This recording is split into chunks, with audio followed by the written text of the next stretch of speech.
Good evening, आदाब, नमस्कार, सत श्री अकाल। आप जुड़ चुके हैं live with team Arora on आवाज टीवी। ये हमारा हफ्तावारी प्रोग्राम है जो आप हर जुम्मे को शाम को देखते हैं। इस प्रोग्राम के तहत हम बातचीत करते हैं रियल स्टेट के मुताबिक, क्या करंट टॉपिक्स हैं रियल स्टेट में, गुज़श्ता हफ्ता जो है वो कैसा रहा मार्केट में, कैसी इन्वेंटरी रही, कैसी सेल्स रही, ये सारी गुफ्तगू हम इस प्रोग्राम के तहत करते हैं। सबसे पहले मैं अपनी टीम का तारुफ करवा दूं। मेरे साथ हमारे broker of record Parveen Arora, हमारे रीसेल स्पेशलिस्ट जतिन और हमारे प्री कंस्ट्रक्शन स्पेशलिस्ट हितेश। माफ करना। So welcome to the show gentleman. Thank you so much. जैसा कि आप सब जानते हैं कि रियल स्टेट एक ऐसा टॉपिक है जो हर एक महफिल में डिस्कस किया जाता है। जहां पे भी चार लोग जुड़ेंगे वहां पे रियल स्टेट की बात होनी लाजमी है, चाहे वो रियल स्टेट के ऊपर अच्छा दौर चल रहा हो, चाहे वो ना कुछ अच्छा दौर चल रहा हो।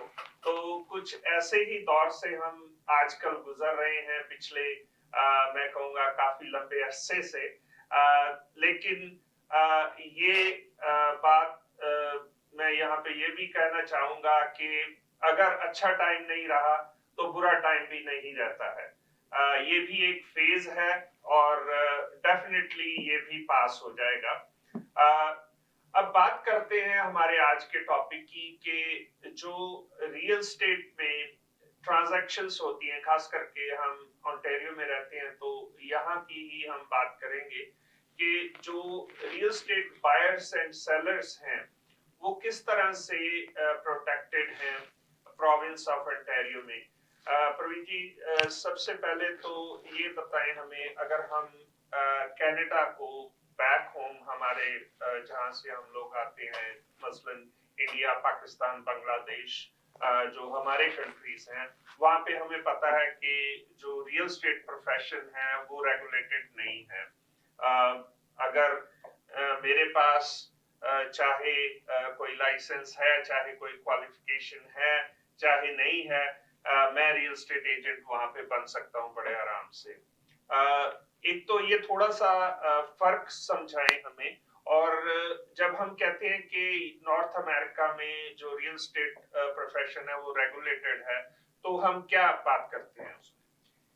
देखिए डिनो साहब, जो आज का हमारा टॉपिक है ये काफी अच्छा है आई थिंक अपने व्यूअर्स के लिए, कि इसमें हम आज चर्चा करेंगे कि बायर सेलर्स कैसे प्रोटेक्टेड हैं कनाडा में, ओंटारियो में, क्योंकि हम ओंटारियो प्रोविंस में हैं। जो रेगुलेटेड प्रोफेशंस होते हैं वो ये है कि जिस प्रोफेशन को कोई ना कोई मॉनिटर कर रहा है और उसके लिए कोई सर्टेन गाइडलाइंस डिसाइड की जाती है कि ये जो प्रोफेशन है ऐसे ऐसे होएगा और जो इसमें जो ट्रांजैक्शंस होएंगी इस तरीके से होएंगी। अगर हम बात करें, जैसे आपने बात की है बैक होम की, बैक होम में थोड़ा सा ये बिल्कुल आपकी बात सही है, डिफरेंट है यहाँ से। पर अब मुझे पता चला है, शायद इंडिया के बारे में Jatin may be you know better, कि इंडिया में अब थोड़ा कोई रेगुलेटरी बॉडी उन्होंने इंट्रोड्यूस की है। पाकिस्तान, बांग्लादेश का मैं श्योर नहीं हूँ कि वहां पे कोई ऐसी चीज हुई है। बाकी वो जो रेगुलेटरी बॉडी है वो कितना चीजों को मॉनिटर करती है या क्या सिस्टम है उसके बारे में मुझे वहां की ज्यादा डिटेल तो नहीं, पर चलो हम यहाँ पे इस कंट्री में हैं तो हम यहाँ के बारे में बात करेंगे कि यहाँ पे जो ये प्रोफेशन है इसको कोई ना कोई गवर्नमेंट की बॉडी मॉनिटर करती है, लगातार देखती है, और उन्होंने एक सर्टेन लॉज कह सकते हैं, गाइडलाइंस कह सकते हैं, डिसाइड की है कि यहाँ पे जो ट्रांजैक्शंस हैं ऐसे होनी चाहिए, जिसमें कि कंज्यूमर को प्रोटेक्ट किया जाता है, जिसमें कि बायर सेलर्स को प्रोटेक्ट किया जाता है कि उनके साथ कोई भी चीज है वो गलत ना होए। और ऐसा ही होता है, पर ऑन एंड ऑफ बीच में कोई ना कोई चैलेंजेस आते ही हैं। ऐसी बात नहीं, आप किसी भी प्रोफेशन में चले जाएं, हर प्रोफेशन में, जैसे कि मेडिकल प्रोफेशनल्स हैं, डॉक्टर्स हैं, वो एक रेगुलेटेड प्रोफेशन है। कोई भी आदमी सुबह उठ के ऐसा नहीं है कि अपनी दुकान खोले जी आज मैं डॉक्टर हूं, मैं पेशेंट देखूंगा। उनको एक प्रोटोकॉल फॉलो करना पड़ता है, वो लाइसेंस्ड है, वो लाइसेंस लेने के बाद भी उनको जो उनकी रेगुलेटरी बॉडी है उसके अकॉर्डिंगली चीजें करनी पड़ती हैं, एक सर्टेन प्रोटोकॉल्स उनको फॉलो करने पड़ते हैं। लॉयर्स हैं, लॉयर्स की रेगुलेटरी बॉडी है, अकाउंटेंट्स हैं, अकाउंटेंट की रेगुलेटरी बॉडी है, और इसके साथ जो रियल स्टेट प्रोफेशनल्स हैं इनकी भी एक रेगुलेटरी बॉडी है कनाडा में और ओंटारियो में। जो ओंटारियो में वो रेगुलेटरी बॉडी है ढिल्लों साहब, वो नोन है as a real estate council of Ontario, जो कि रियल स्टेट की काउंसिल है। तो उसमें क्या है कि उन्होंने सर्टेन लॉज डिसाइड किए हैं, जो कि हम कह सकते हैं एक सर्टेन चीजें उन्होंने डिसाइड की है कि ट्रांजैक्शंस ऐसे होनी है, और वो जो पहले होता था, पहले वो रेबा होता था, आजकल वो ट्रेसा हो गया है। तो कोई भी आदमी कनाडा में जा, मुझे लगता है सारे कनाडा में ये रेगुलेटेड है, बाकी प्रोविंसेस में भी बॉडीज डिफरेंट है वहां पे, बट ओंटारियो में कोई भी रियल स्टेट की ट्रांजैक्शन अगर कोई करना चाहता है, कोई एजेंट बाइंग या सेलिंग कराना चाहता है, तो उसके पास एक लाइसेंस होना जरूरी है। अगर वो लाइसेंस नहीं है तो वो ऐसे नहीं है कि लाइसेंस के बिना वो ये ट्रांजैक्शंस कर सकता है। यस, पब्लिक आपस में कुछ भी कर सकती है ट्रांजैक्शन, बायर सेलर्स आपस में, उनके ऊपर कोई ऐसी रिस्ट्रिक्शन नहीं है। बट अगर कोई एजेंट बीच में इन्वॉल्व होना चाहता है, somebody want to get some money out of this transaction, तो जो कमीशन उन्होंने लेना है तो उनको एक लाइसेंस होना जरूरी है। उनको उस प्रोफेशन में जो उनकी रेगुलेटरी बॉडी है वो उनको एक लाइसेंस इशू करती है, उसकी एक सर्टेन रिक्वायरमेंट्स हैं, जिसमें एजुकेशन का पार्ट है, कुछ और भी पैरामीटर्स हैं जो वो देखती है, उसके बाद उनको वो लाइसेंस इशू किया जाता है। और ये जो सारी चीजें हैं, इसमें जो मेन कारण है इसका, वो कंज्यूमर को प्रोटेक्ट करना है, कि जो बायर सेलर्स हैं उनको कैसे प्रोटेक्ट किया जाए, उनके साथ कोई फ्रॉड ना हो, उनके साथ कोई प्रॉब्लम ना आए, उनका मनी कहीं मतलब गलत तरीके से ना किसी के पास जाए। तो इन सारी चीजों के लिए जो चीजें रेगुलेट की जाती हैं, इसलिए इसको एक रेगुलेटेड प्रोफेशन ओंटारियो में कहा जाता है। इसमें प्रवीण जी अगर मैं इसमें थोड़ा सा ऐड करूं तो एक तो जो डॉक्यूमेंट्स हैं बाइंग और सेलिंग के लिए वो काफी स्टैंडर्ड हैं।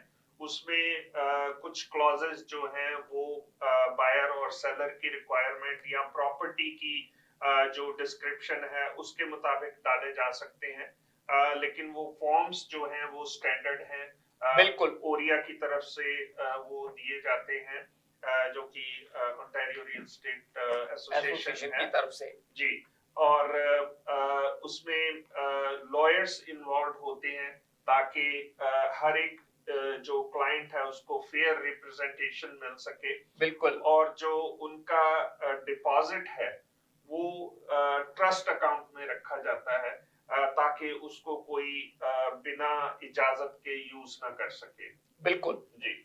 और जो आपने ये बात की है ट्रस्ट अकाउंट की, ये एक बहुत इंपॉर्टेंट पार्ट है कि जो ट्रस्ट अकाउंट्स हैं वो ब्रोकरेजेज मेंटेन करती हैं, और उसमें जो पब्लिक का मनी होता है वो प्रोटेक्ट होता है, और उसके साथ साथ जो एजेंट्स का कमीशन होता है, क्योंकि जो एजेंट्स ट्रांजैक्शन में काम करते हैं उनका कमीशन भी एक अलग ट्रस्ट अकाउंट होता है जिसमें उसको भी प्रोटेक्ट किया जाता है।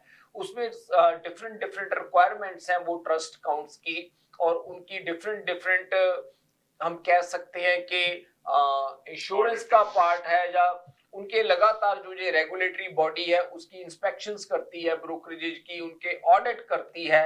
अगर कोई मिस्टेक करे तो उसको पिनलाइज भी किया जाता है, और मिस्टेक्स कई बार जेन्युइनली मिस्टेक्स होती हैं, मतलब अननोइंगली मिस्टेक होती हैं, पर कई बार कई जो प्रोफेशनल्स हैं वो नोइंगली मिस्टेक्स करते हैं।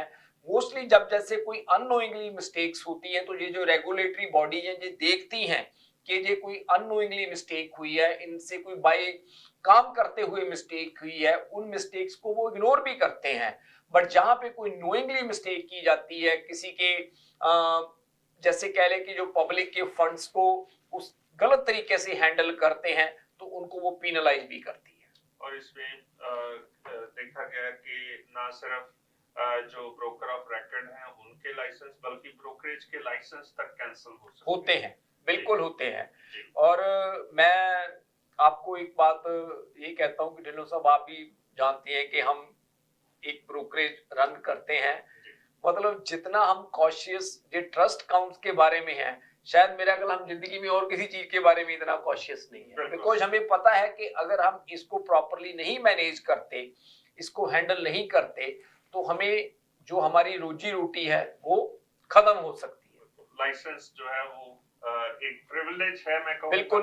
और वो प्रिविलेज किसी भी वक्त अगर हम उसका गैर जिम्मेदारी से इस्तेमाल करते हैं तो वो प्रिविलेज कभी भी खत्म हो सकती है हमारे लिए। वैसे ऐसी बात नहीं, जैसे मैंने बात की है कि मिस्टेक्स होती हैं, ऐसी बात नहीं है, पर जी। वो जो बॉडी है वो भी देखती है बिल्कुल, कि ये जो मिस्टेक है इनसे अननोइंगली हुई है, क्योंकि हम ह्यूमंस हैं, हम काम करते हैं तो मिस्टेक सभी से होती है। बिल्कुल, बट कई बार क्या है कि वो हम नोइंगली चीजें करते हैं तो वो चीजें देखी जाती हैं कि इन्होंने अननोइंगली कोई मिस्टेक की है या इन्होंने नोइंगली मिस्टेक की है। बिल्कुल। और कई बार ऐसा भी नहीं होता, जैसे एजेंट्स भी काम करते हैं ढिल्लों साहब, और अगर कोई उनके अगेंस्ट कंप्लेंट हो, कई बार पब्लिक की तरफ से भी गलत चीजें होती हैं, कई बार लोग भी गलत कंप्लेंट्स करते हैं। ऐसी बात नहीं है कि प्रोफेशनल की तरफ से ही बात होती है, कई बार पब्लिक की तरफ से भी कुछ ऐसी चीजें होती हैं, तो वो रेगुलेटरी बॉडी उसको भी देखती है कि ये जो प्रोफेशनल था इसने अपनी प्रॉपर ड्यूटी की है, जो इसके बारे में कंप्लेंट है वो कंप्लेंट ठीक नहीं है, तो ऐसे केसेस में उस प्रोफेशनल को कुछ भी नहीं कहा जाता। पर जहां पे अगर उनकी कोई गलती है तो डेफिनेटली उनको एड्रेस भी किया जाता है।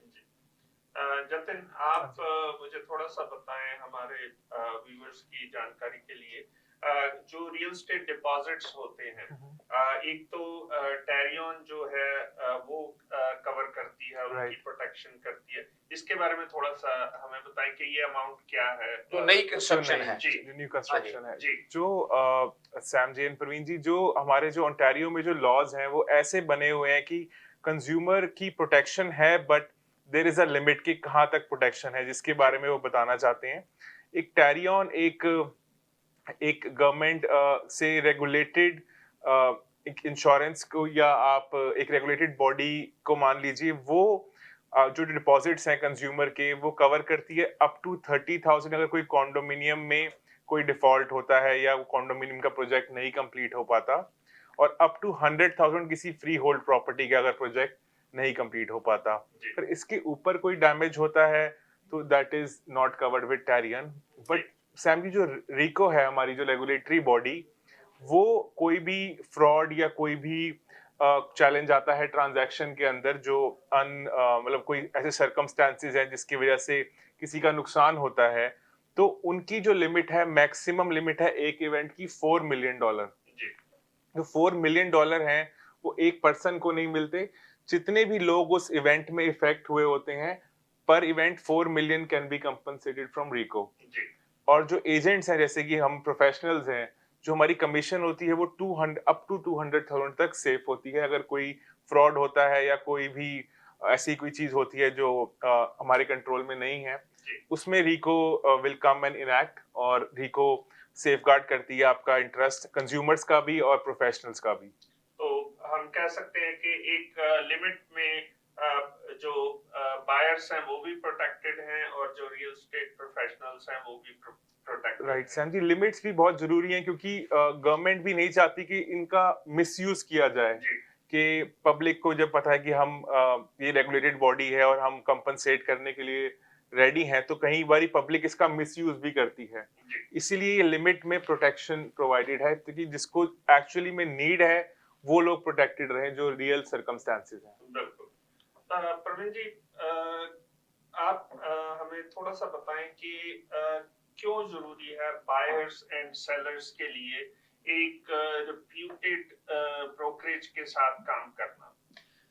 देखो ढिल्लों साहब, ऐसा है कि मैं यहाँ पे ऐसा नहीं भी किसी ब्रोकरेज के ऊपर पिन पॉइंट कर रहा हूँ कि कोई ब्रोकरेज ठीक काम नहीं कर रही। जी, समटाइम्स क्या होता है कि जैसे कोई भी ब्रोकरेजेज जो हैं, जैसे नए हैं बिजनेस में, हालांकि पुरानी जो ब्रोकरेजेज हैं वो भी मिस्टेक्स करती हैं, ऐसी बात नहीं है कि कोई नई ब्रोकरेज मिस्टेक्स करती है, पुरानी भी करती हैं, right.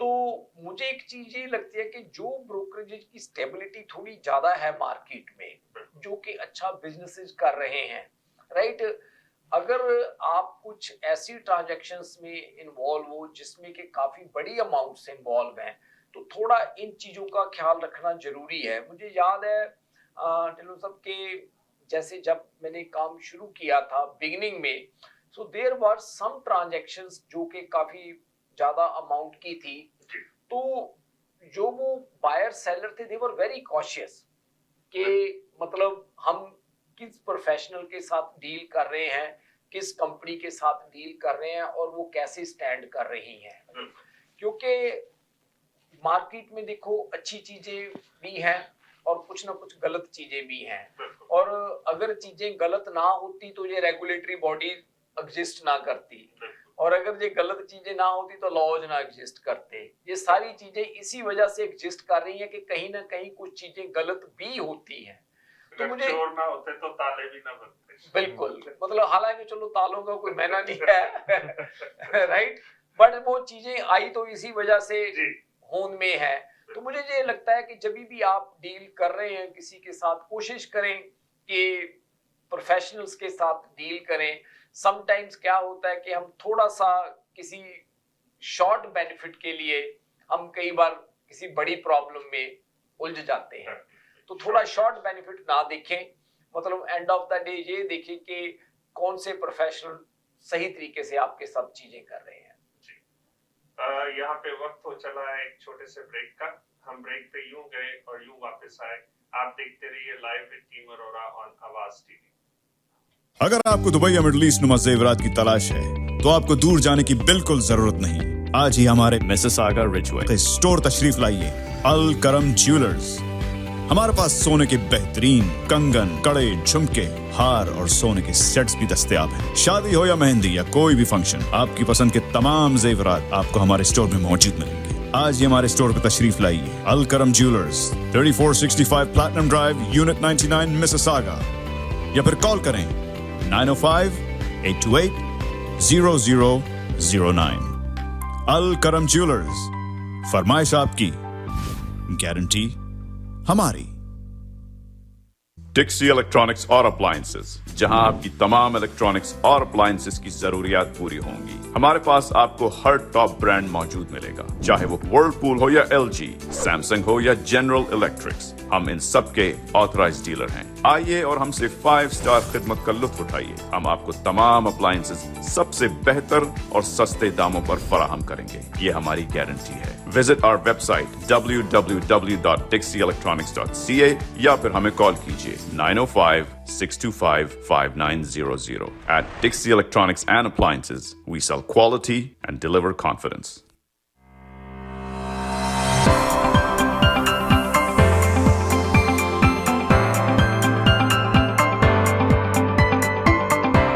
Experience the authentic flavors of South India at Saravana Bhavan.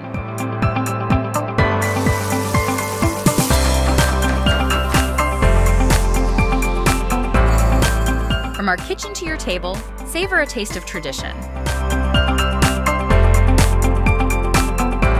Fresh, flavorful, and 100% vegetarian. Join us at Saravana Bhavan, where every meal is a celebration.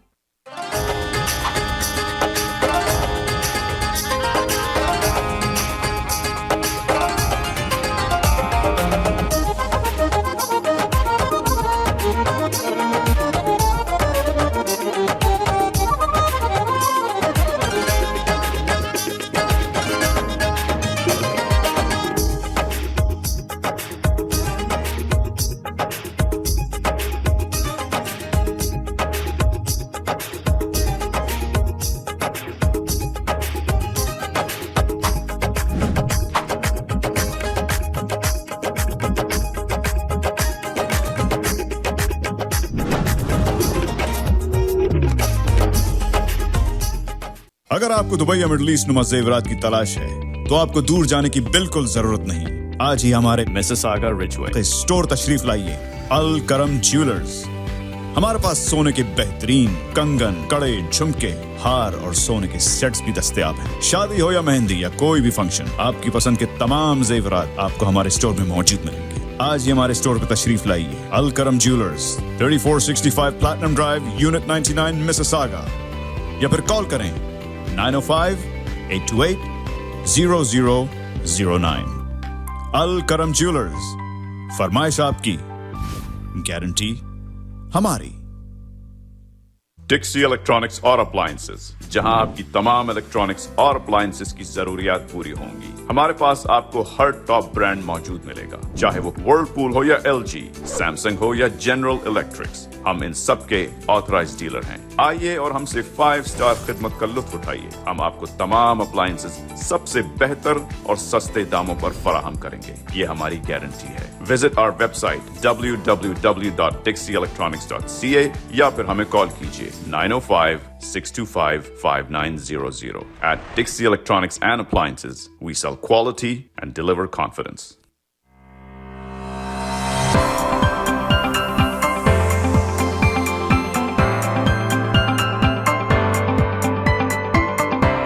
Experience the authentic flavors of South India at Saravana Bhavan.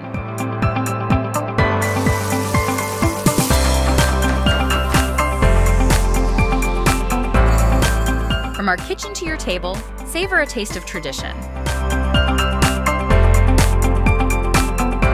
Fresh, flavorful, and 100% vegetarian. Join us at Saravana Bhavan, where every meal is a celebration.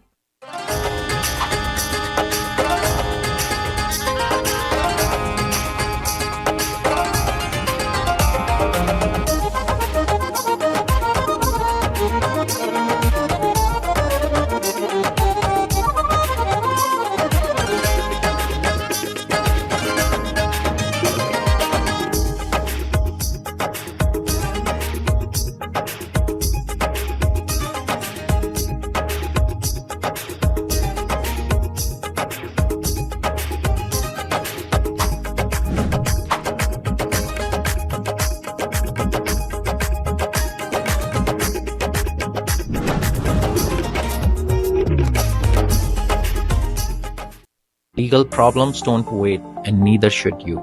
I'm Rohit Sharma. Whether you are facing criminal charges, buying your first home, or protecting your family, I'm here to help you. When your future is on the line, experience matters. At Rohit Sharma Law, we deliver results with clarity and care. At Rohit Sharma Law, we specialize in a wide range of legal services, including family law, criminal defense, real estate transactions, immigration matters, civil litigation, and notary public services. Book a consultation today. Let's take the next step together. You can call us at 416-741-1115 or email us at info@rohitlaw.ca.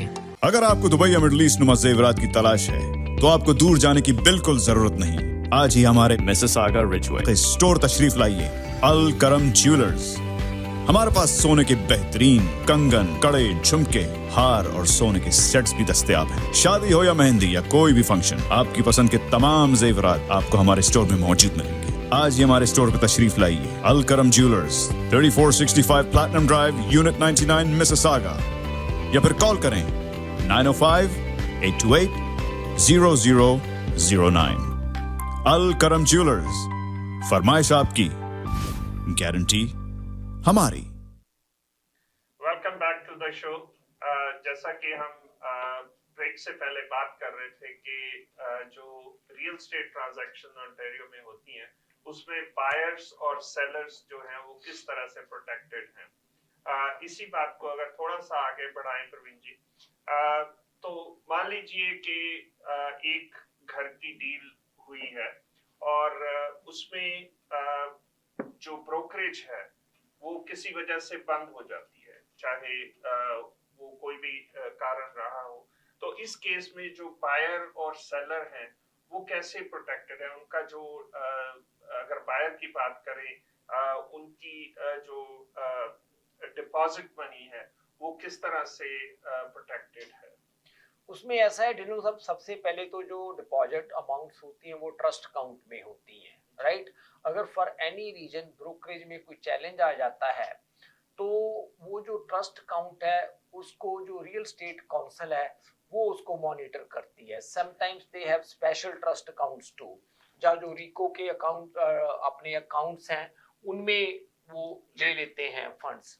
और कहने का मतलब ये है कि जो public की amount होती है वो जल्दी से कहीं भी इधर उधर नहीं होती। मतलब अगर कोई बाई चांस ऐसी चीज होती है तो उसमें इंश्योरेंस की कवरेज और रिको भी कवर करती है उनको।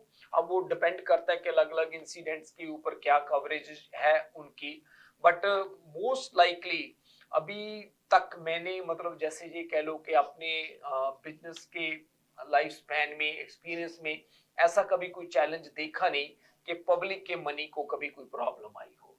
मतलब जो एजेंट्स के कमीशन ट्रस्ट अकाउंट है, because that is after that one, वो जो सेकंड है उसके बाद, मतलब उसमें भी मैंने कोई बड़ा चैलेंज नहीं देखा कभी। बट जो पब्लिक की अमाउंट है उसमें कोई ऐसी चीज मैंने देखी नहीं कि उनकी अमाउंट को कभी कोई चैलेंज आया हो। शुक्रिया बहुत बहुत। जैसा कि आप सब जानते हैं कि हम ना सिर्फ रीसेल रियल एस्टेट में डील करते हैं, हमारी टीम हमारे पास डेडिकेटेड टीम्स हैं प्री कंस्ट्रक्शन रियल एस्टेट के लिए और कमर्शियल इंडस्ट्रियल रियल एस्टेट के लिए, हॉस्पिटैलिटी इंडस्ट्री के लिए। हर एक रियल एस्टेट के शोबे में हमारे पास डेडिकेटेड प्रोफेशनल्स हैं जो सिर्फ उस शोबे को हैंडल करते हैं, उस क्लाइंट की रिक्वायरमेंट को हैंडल करते हैं जो पर्टिकुलर हमारे क्लाइंट की नीड होती है।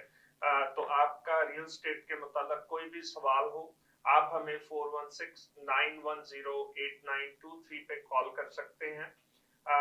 काफी सारी लिस्टिंग्स हमारे पास हर वक्त मौजूद रहती हैं।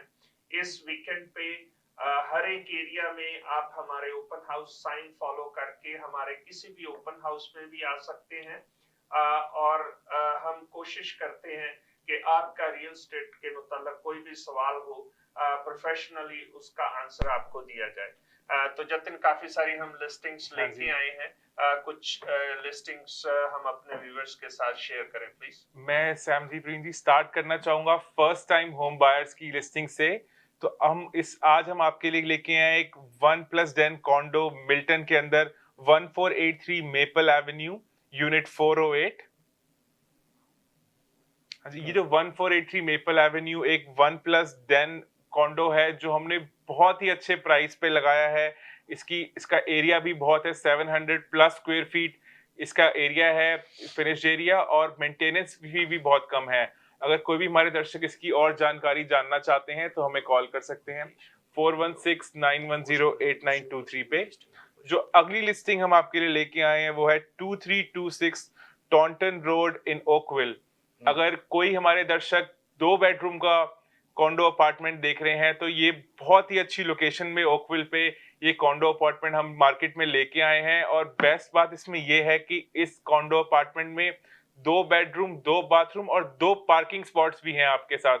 तो एक स्टार्टिंग फैमिली के लिए बहुत ही परफेक्ट लोकेशन और बहुत ही परफेक्ट घर है ये। जो अगला घर हम आपके लिए लेके आए हैं वो है, हितेश बताएंगे अगर आप, 349 स्किनर रोड इन हैमिल्टन। जो 349 स्किनर रोड इन हैमिल्टन है, ये एक पावर ऑफ सेल बहुत ही अच्छा 3 बेडरूम हाउस है। 1650 स्क्वायर फीट का ये घर है और 2022 की इसकी कंस्ट्रक्शन है। बहुत ही अच्छा नेबरहुड है। तो अगर आप एक स्टार्टर होम के लिए देख रहे हैं, फर्स्ट टाइम होम बायर के लिए एक बहुत अच्छी चॉइस हो सकती है ये घर। जो अगली लिस्टिंग हम आपके लिए लेके आए हैं सेम ही एरिया वाटर डाउन हैमिल्टन में, वो है 39 ग्रेट फॉल्स बुलेवार्ड इन हैमिल्टन। तो जो 39 ग्रेट फॉल्स बुलेवार्ड इन हैमिल्टन है, ये भी एक बहुत सुंदर टाउन हाउस है।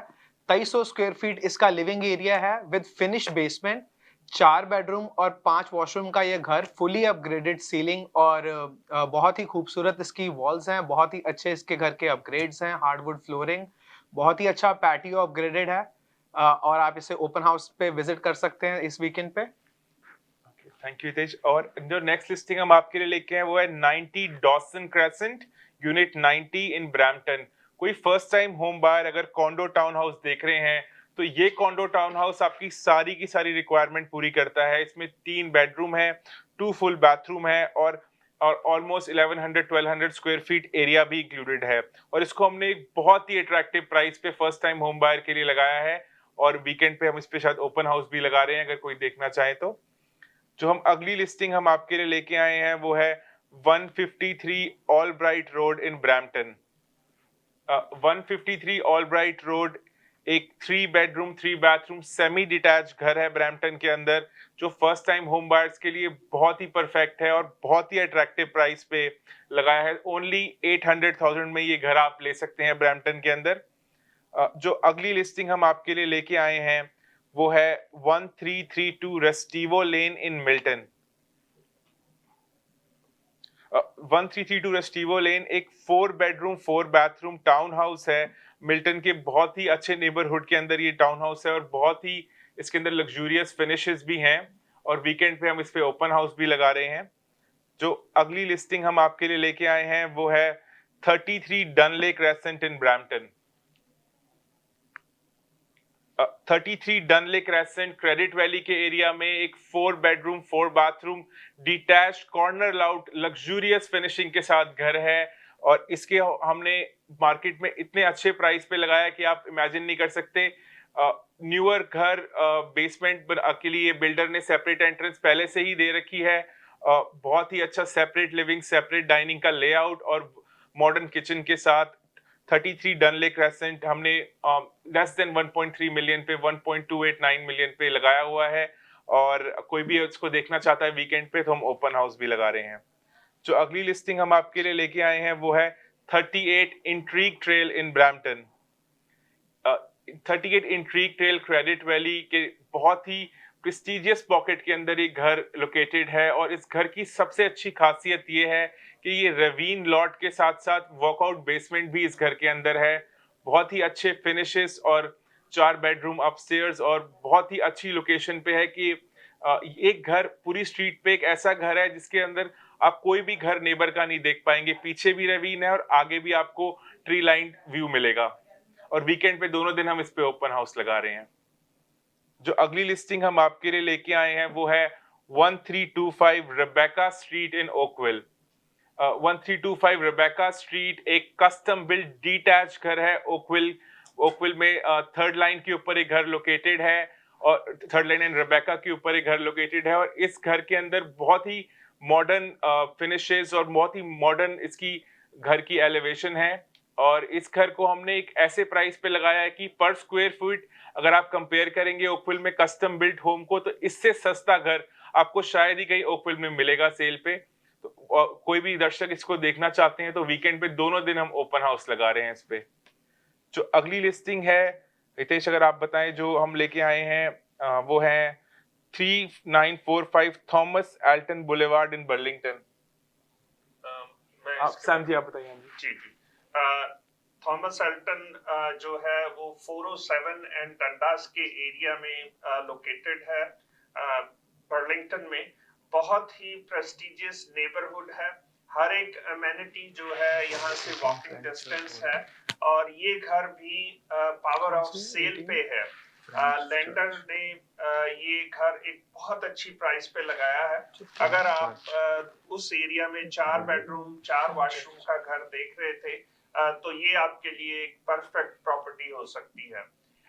इस प्रॉपर्टी के लिए और जो हमने तमाम सारी प्रॉपर्टीज आपके साथ शेयर की हैं, किसी भी तरह की आपको मालूमात चाहिए, कोई भी आपका इनके मतलब कोई सवाल हो, आप हमें कॉल कर सकते हैं 416-910-8923। जैसा कि हमने पहले भी कहा कि इस वीकेंड पे बहुत सारे ओपन हाउसेस हमारे अलग अलग एरियाज में लगेंगे। आप हमारे ओपन हाउस साइंस को फॉलो करके किसी भी लिस्टिंग पे जा सकते हैं और उसके बारे में ज्यादा मालूमात ले सकते हैं। प्रवीण जी जाते जाते कोई 2 वर्ड्स हमारे नाज़रीन के लिए। मैं मतलब जाते जाते ढिल्लों साहब अपने व्यूअर्स को ये कहना चाहता हूँ कि मतलब कई बार क्या होता है कि मार्केट में कुछ सर्टेन चीजें ऐसी होती हैं जिसकी वजह से आप काफी अनकंफर्टेबल महसूस करते हैं। कोई रिसेंटली जैसे कुछ ऐसी घटना हुई है इंडस्ट्री में कि बायर सेलर्स काफी घबरा जाते हैं कि अब उनकी ट्रांजैक्शन कैसे होएंगी या उनके डिपॉजिट्स का कैसे होगा। आई डोंट थिंक सो कि आपको इतना वरी करने की जरूरत है। डेफिनेटली प्रॉब्लम्स आती हैं, उसमें कुछ ना कुछ चैलेंजेस तो बढ़ते हैं, राइट।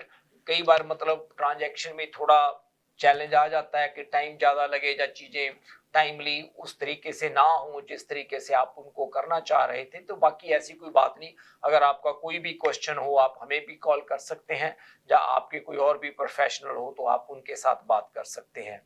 और एक मैं ये भी कहना चाहूँगा कि हमारे पास जैसे first time buyers, second time buyers, third time buyers और स्टेट प्रॉपर्टीज, आज की डेट में हर तरह की प्रॉपर्टीज की ऑप्शंस हैं। कई बैंक सेल्स भी अवेलेबल हैं हमारे पास। जो बैंक सेल्स होती हैं उनके लिए सर्टन चीज़ें होती हैं, कुछ चीज़ें अच्छी होती हैं, कुछ चैलेंजेस भी होते हैं उन सेल्स में। अगर आपका किसी बैंक सेल में इंटरेस्ट है, आप एक बार हमारे साथ बात जरूर करें, क्योंकि हम उसके पूरे आपको प्रोज एंड कॉन्स बताएंगे कि इसमें कौन सी चीज़ क्या है, कैसे इसको किया जाना चाहिए, क्या इसका प्रोसेस होता है, बाइंग के लिए आपको किन चीज़ों का ध्यान रखना चाहिए। तो अगर आपका रियल एस्टेट के बारे में कोई भी क्वेश्चन हो, या आपके दिमाग में कोई बाइंग, सेलिंग या कोई ऐसी सिचुएशन में आप अटके हुए हैं कि आपको लग रहा है कि समझ नहीं आ रही कि इस सिचुएशन में क्या किया जाए, और कई हमारे जो रियल्टर्स साथी हैं वो भी कई बार ऐसी सिचुएशन में इन्वॉल्व हो जाते हैं कि उनको भी समझ नहीं आती कि इस सिचुएशन में उनको क्या करना चाहिए। तो एक बार हमें कॉल जरूर करें, क्योंकि इंडस्ट्री में काफ़ी टाइम से हम काम कर रहे हैं, 20 साल से ऊपर हो गए हमें इंडस्ट्री में। मैं श्योर हूँ कि हमारी जो इन्फॉर्मेशन है आपको कुछ ना कुछ हेल्प जरूर करेगी आगे का सही रास्ता बनाने के लिए। जी, थैंक यू बहुत बहुत जेंटलमैन। ये था हमारा आज का प्रोग्राम। अगले हफ्ते आपकी खिदमत में फिर हाजिर होंगे। तब तक के लिए हमें इजाजत दें। शब खैर। Thank you.